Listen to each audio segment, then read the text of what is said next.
You go ahead. Okay.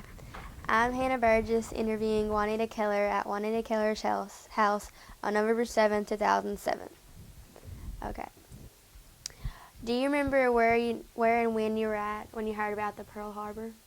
Do you remember where you were at when you heard about Pearl Harbor?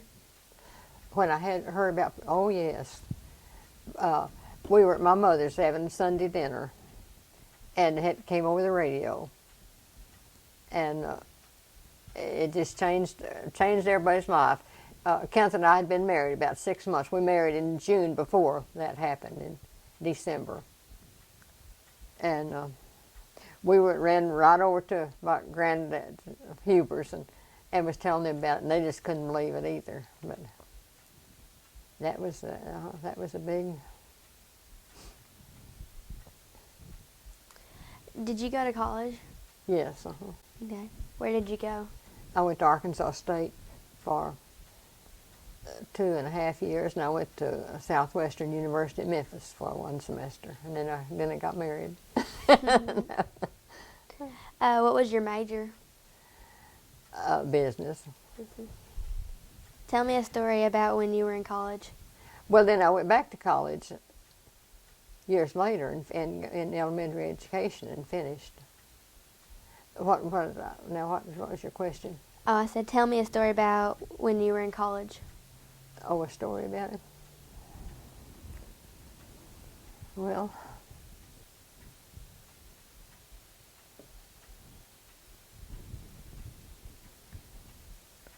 I don't know any stories really. We just. Did you stay up there or by yourself? I stayed in the dormitory, How was that? Since you came from a small place. Well, about everybody up there came from small places. They were all a lot of Missouri, but it was. I enjoyed it. I joined a sorority, and that mainly it was just work. I was in accounting. I did a lot of accounting classes.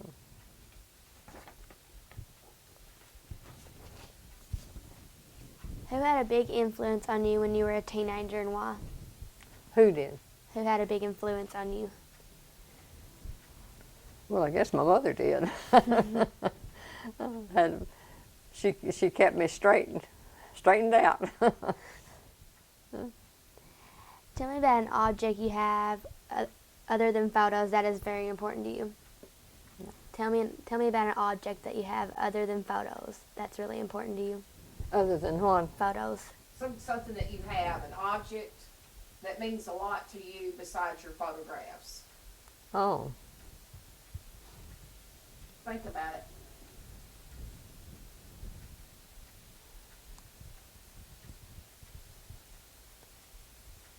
I guess my wedding ring.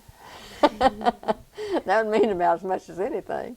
And it was just a real cheap little wedding ring.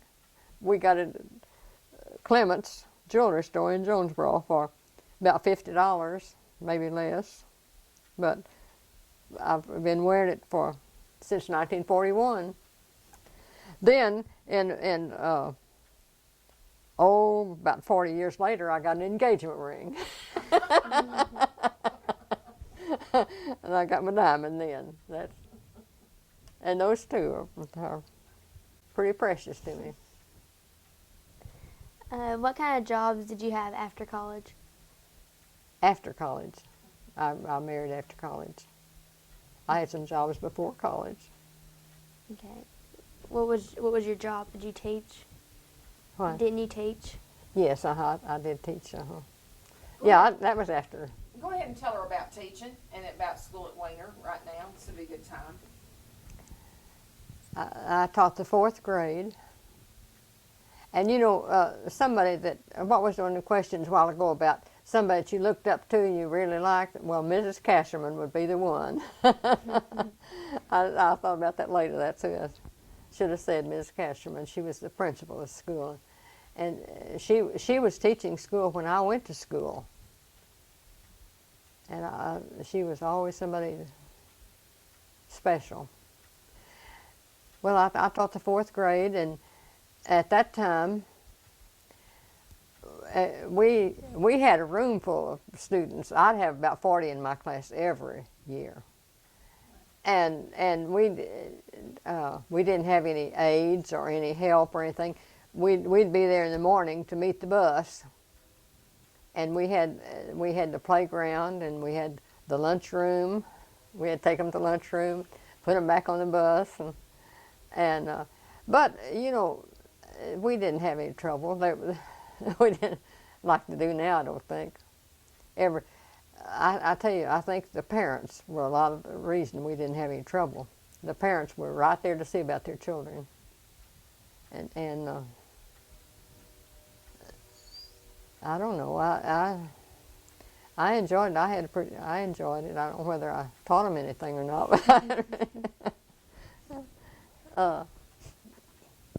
What do you think's the biggest difference between, from what you know, of school today from what it was when you taught? Well, I think they have a lot of extra stuff going on now that we didn't have. When I taught, we taught them how to read and how to write. And like I said, I stressed penmanship and arithmetic. And even back there, and they got off on this new math, and I just didn't like that a bit. I didn't think that was. I liked for them to go. I like the old math.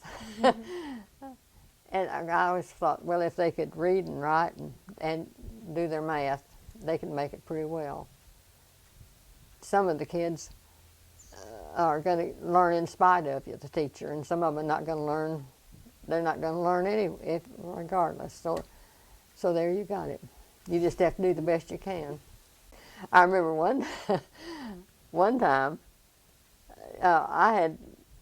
one year I had about 3 or 4 sets of twins in my class. Can you imagine that? Right here in Wiener, and I think were there 3 sets of twins, the Van Horn twins and the Blanchards and Taylor twins? the Taylors.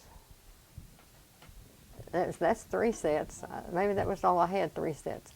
But anyway, these Blanchard twins lived out across the bowl. They were good little kids too. They never caused you any trouble, and they did pretty well in their schoolwork too. But one afternoon, I had gone to the bus, as you know, and got them all on the bus and went back into my room, and there was a little Blanchard boy laying there asleep.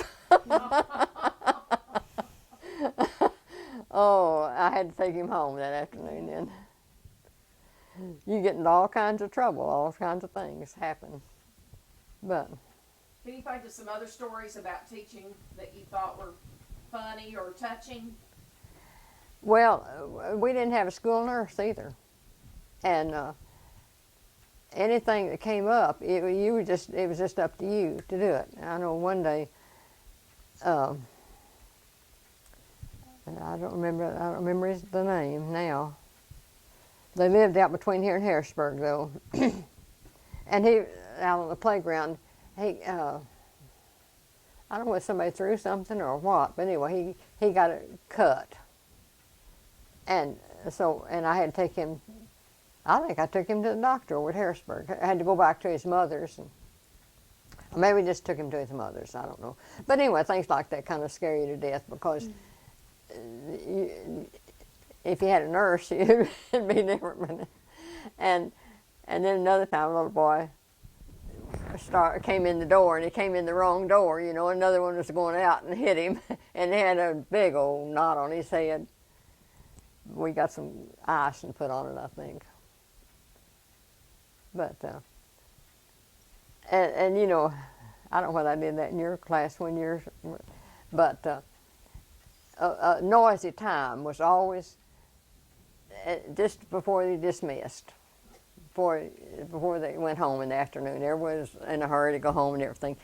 So I got some Spanish records, and I thought, well, I'll just play those before they went home. And so every afternoon, about 10 or 15 minutes before the bell would ring, I'd put those on, and they were so interested. Were you in that? I think I do remember that now that you mentioned that. Everybody was so interested in those Spanish records that we didn't have any more problem with anybody. Yeah, and they caught on to that too pretty fast. That was a good time to learn it. Now, Jenny's children are either they're homeschooled, but they on Thursdays they go to a special class, and Drew has creative writing in Spanish, and Aiden has Spanish, and they call it engineering course, but it's really learning to play chess, I think.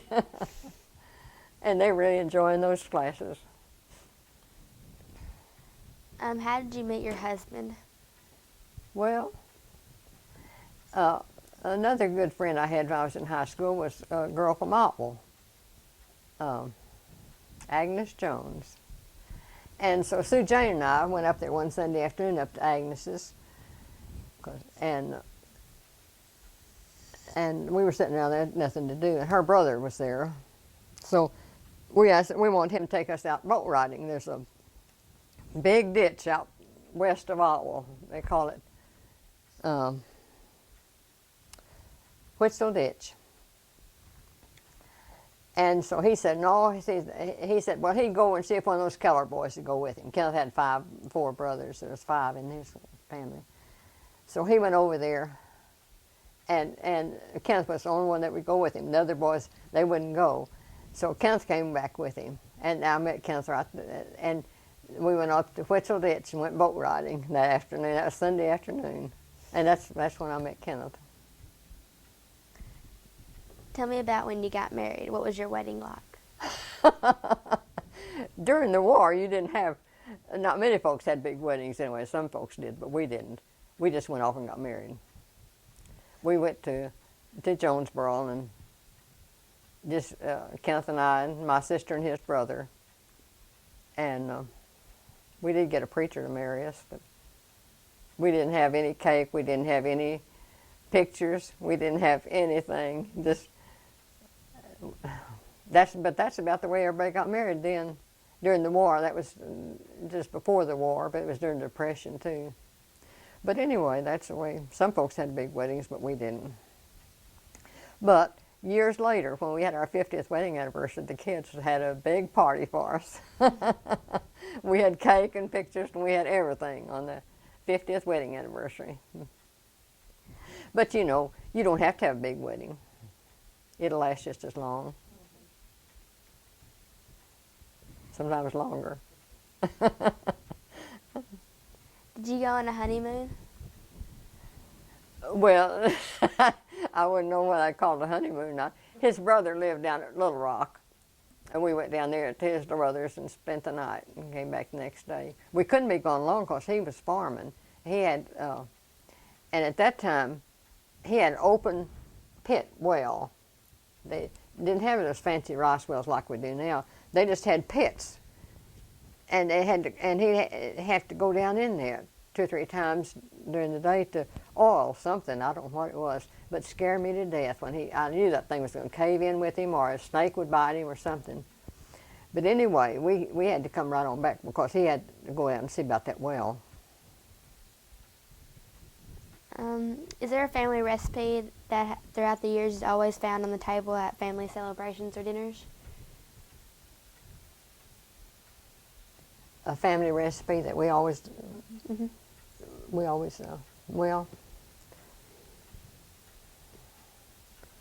I don't know any special ones.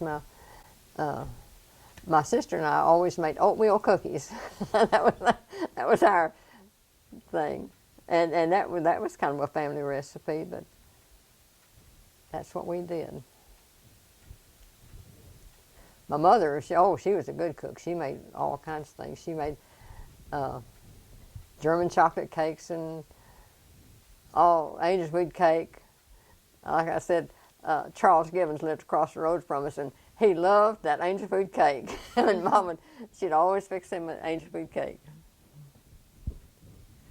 Tell me something that you have had that has been passed down through your family that means a lot to you.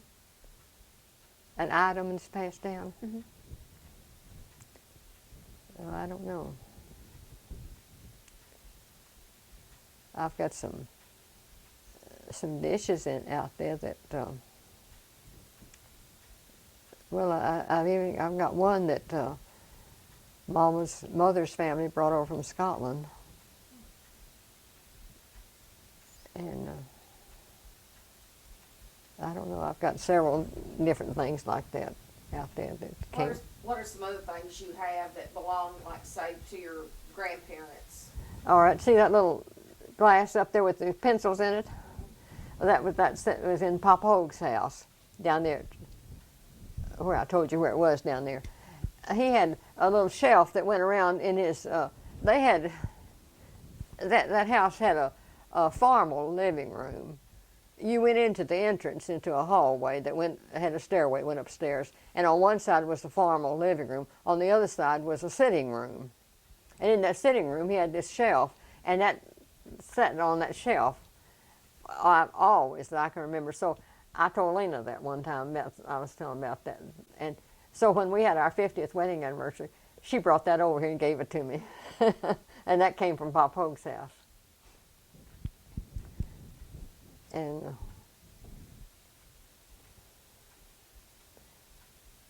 I don't know. I've got what else? Mama wasn't one to save things too much.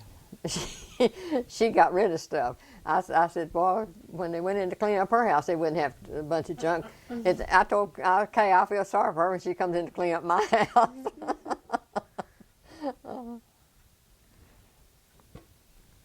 Tell what you remember about the business that were in Wiener when you were young. About what? The businesses in Wiener. The businesses. Well, we've talked about them pretty well. About now, when I grew up over there, on the corner was Fowler's store, and then there was Downing's Implement Company. Do you remember that? I do. And the post office, and is that? Here, undo her.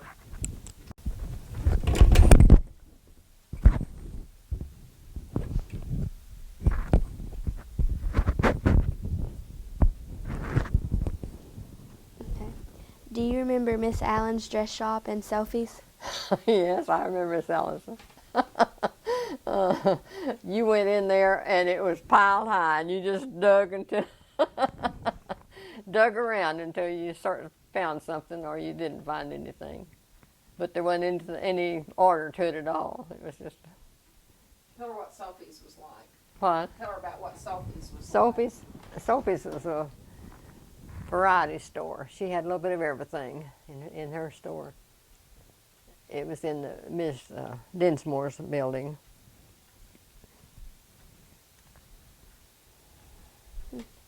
Do you remember the first town library?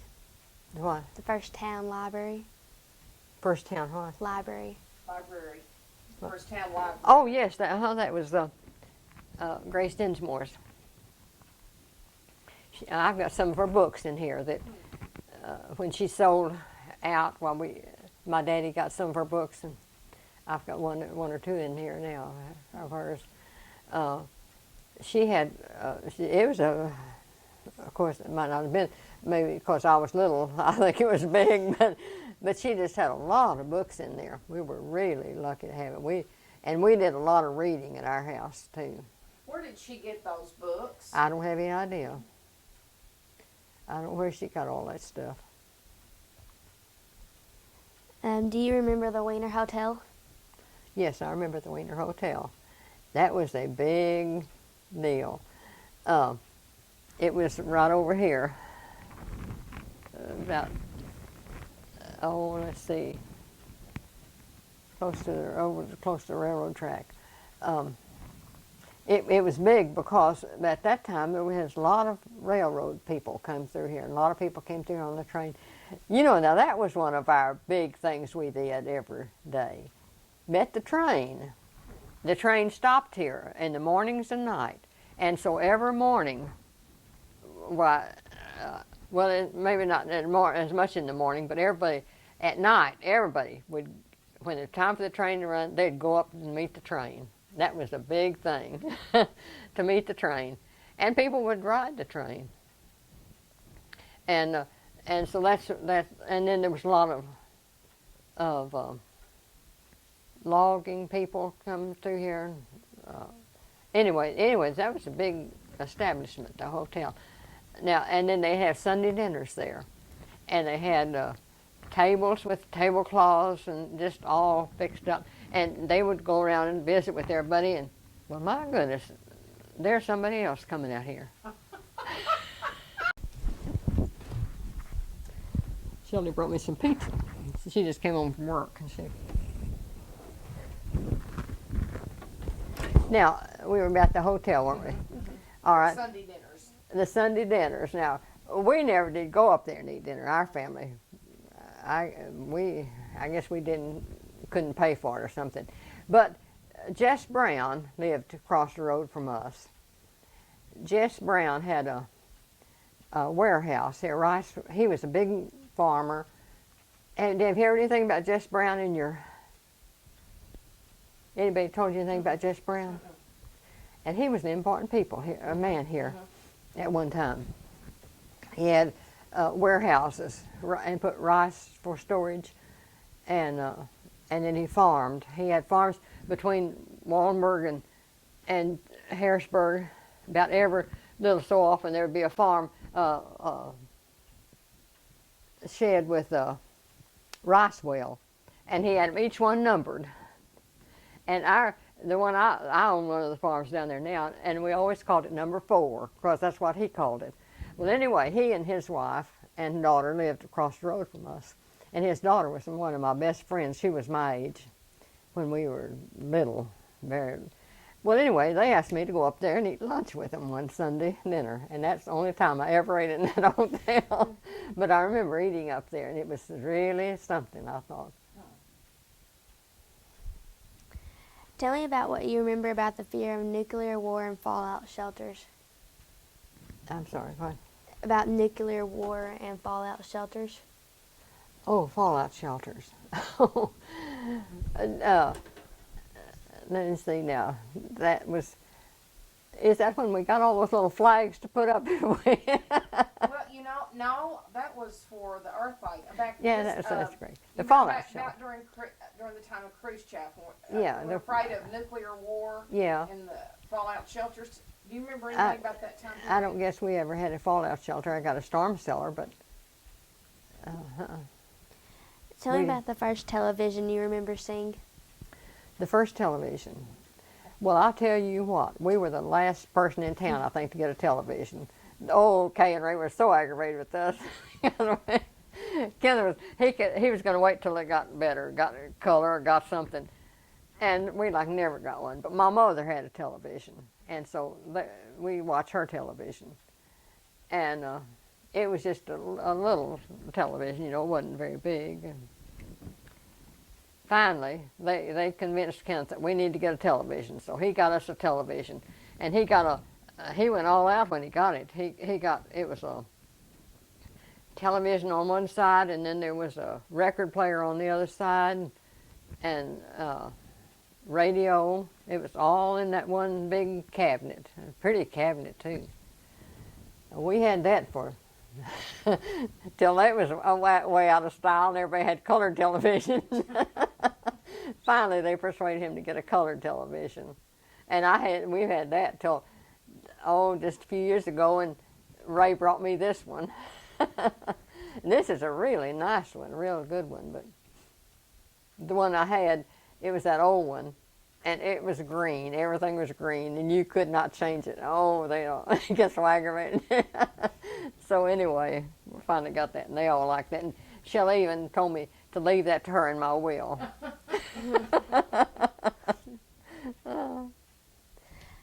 Of the inventions or discoveries that have been made in your lifetime, which has been your favorite and why?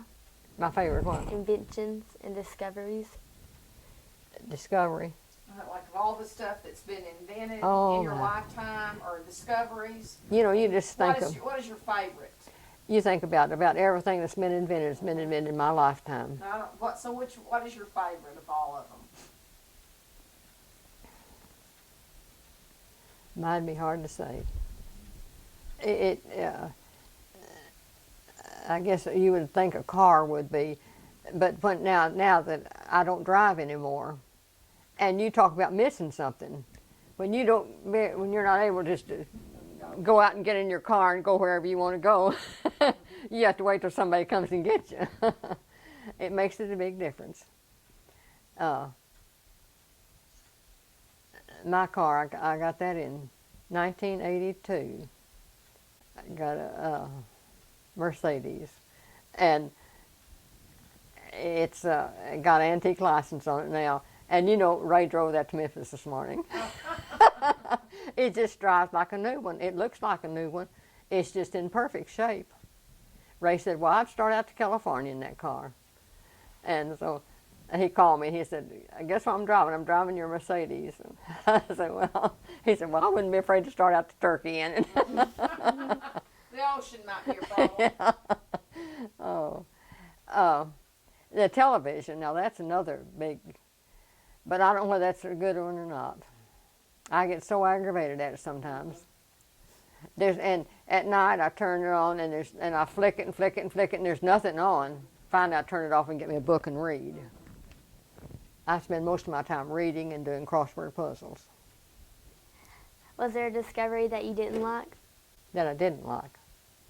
No, I don't guess. Okay. I tell you now, that refrigerator is another invention, and the freezer. I don't know what I'd do with that. The freezer and the microwave. That's what I live on.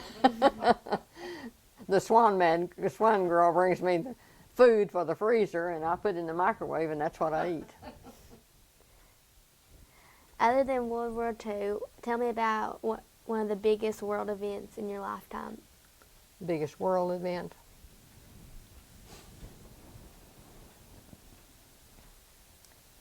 Good or bad?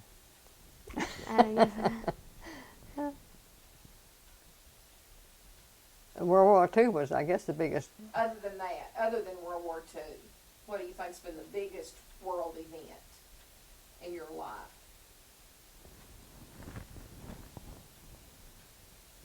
Well, I got up to go to the bathroom this morning about 5:30, and I know I saw that satellite go over. I looked out my bathroom window, and I know it was the satellite, and that's something else. That's really something. I don't know that airplane scared me to death, but I think about Ray and those boys on that airplane today. But they're going to go, and I go to Memphis and see those planes just one after another, just one after another. And Memphis is a small airport compared to some of them. So the airplane's a big thing. But you were talking about events.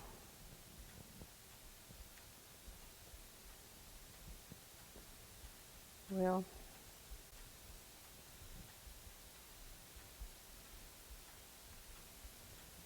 I don't know if this.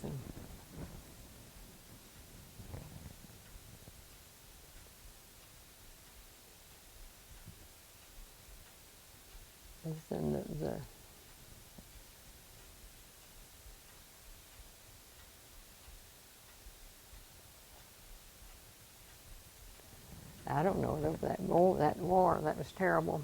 That was a terrible thing. Although most people don't like to pat themselves on the back, what is something you've done or accomplished in life that you are proud of? Did I what? What's something that you've done that you are proud of?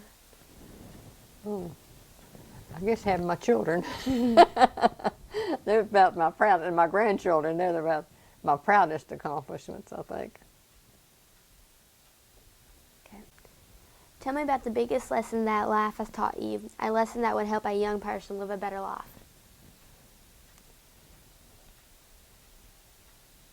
If you were going to talk to a group of teenagers, and you were going to tell them about a lesson that you've learned that would help them lead a better life, if they would just pay attention to it now, what would you tell them? What's something you learned from living life that would be good to know on the front end? You can think about it. Well, you have to learn to have a lot of patience. That's a big thing, because it's easy to fly off if you don't.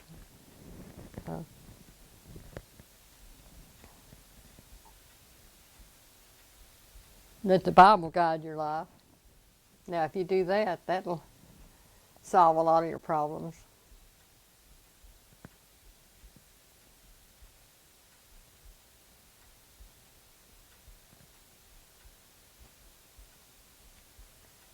That about says it all.